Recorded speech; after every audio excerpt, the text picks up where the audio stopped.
Alright, Tempinay, selamat pagi semua. Macam ada berapa minggu, 2 minggu saya tidak buat pagi-pagi punya video. Gak tau lah, sibuk di KK itu hari, balik sini pun ada lagi semua keluarga kan. Oke, saya belum lagi atur sini, ini jalan sudah besar. Nanti kalau ada budget lagi saya mau timbus batu sebelah sini.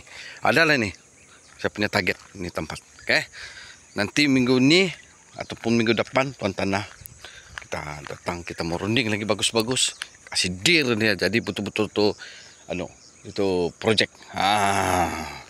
Oke teman-teman, ini ada satu nih saya mau nasihat. Oke, saya pun mau nasihat diri saya. Mungkin saya ada tersilap cakap ataupun apa. Macam satu video tuh pasal saga WWT merah tuh, oke.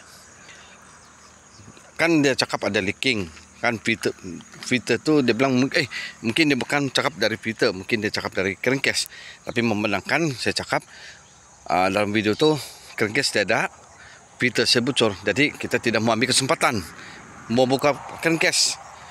Kalau crankcase RM80 bah gaji, kan betul ke tidak? Jadi itu orang di YouTube kata komen, oh begitu pula sikap kau, kalau bukan customer tetap kau buatlah. Ini satu tahap dewa punya pemikiran. Okay? Buka open sikit. Mungkin saya ada cakap, mungkin pemikirannya kecil begini, okay? Kecil, dia tidak round habis, ataupun dia punya rezeki tertutup. Sorry, saya buat video semua pekerjaan saya memang terus terang. Okay? Coba kita jalan ke tepi sikit, coba pikir. Kalau bukan customer tetap, kalau customer tetap saya bilang, saya tidak ambil kesempatan. Adakah saya cakap kalau customer tetap? Kalau bukan tetap saya akan talan dia RM80.